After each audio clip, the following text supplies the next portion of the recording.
Hi everyone, welcome back to Wealth Concept 365. Today's video is going to be on cybersecurity best practices for remote work. Now this is an extremely important topic because of the increase in cyber attacks that are happening across the globe. Now if you have a VPN, awesome, make sure you use it. If you don't know what a VPN is or what it does, or SDP for short, the first one is to make sure that you keep your software up to date. This includes your operating system, your applications, and especially your security software. Make sure that everything is up to date to patch the latest vulnerabilities. If you did, please hit the like button below. And don't forget to subscribe. Thanks for watching. The reason I mention this is because software updates often include security patches that fix vulnerabilities that could be exploited by attackers. In fact, I would go as far as to say that if you receive a software update, it is probably a good idea to apply it unless you know that the update is going to cause problems for your workflow. And this is true whether you're working from home or in the office. Now, an SDP is a way to control access to applications and resources based on user identity and device posture. It is to make sure that you have a strong password and that you use multi-factor authentication whenever possible. Now, again, this is not specific to working from home. This is something that you should always be doing. But with the increase in phishing attacks and other social engineering attacks, it is more important than ever to make sure that you have strong passwords and that you use multi-factor authentication. So, for example, if you're trying to access an application or resource that is not normally accessible from outside of the office network, now, unfortunately, this is not a technology that you can buy, but it is nevertheless an important part of cybersecurity. If you're working from home, make sure that you keep your devices and your network secure. Don't open suspicious emails or attachments. And make sure that you have a strong firewall and antivirus protection.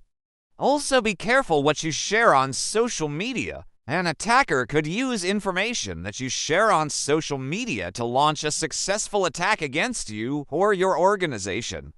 An SDP will automatically deny your request. Even if you have a VPN connection, this is because an SDP is more advanced than a VPN in that it takes into account not only the user's identity, but also the device posture. So, for example, if your device has not been updated or if it has not been patched, then an SDP will block your access to the network until the device is brought up to date. It basically creates a secure connection between your device and a network like your office network, for example.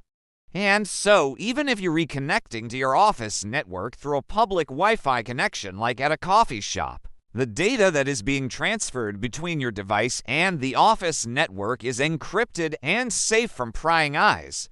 So, I highly recommend using a VPN if you have one available to you.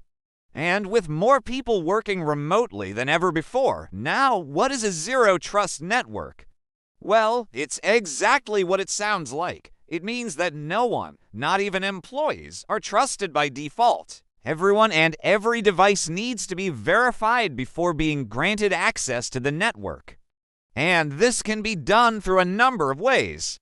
For example, multi-factor authentication is a great way to verify that it is actually you trying to access the network and not somebody who has stolen your password. Another way to do this is through single sign-on, which is a way to allow employees to access multiple applications with just one set of credentials. But the key thing here is that nobody is trusted by default. Everyone needs to be verified before being granted access to the network. It's really important that we talk about how to stay safe when you're working from home. So the first thing that I want to touch on is VPNs, virtual private networks. The next thing I want to talk about is something called a zero-trust network. The next thing I want to talk about is something called a software-defined perimeter. Now, the next couple of things I'm going to talk about are not really technologies per se, but they are very important best practices nonetheless. And another best practice for cybersecurity when working from home. The last thing I want to talk about is something that I like to call common sense. Well, that wraps up my best practices for cybersecurity when working from home. Hopefully you found this video helpful.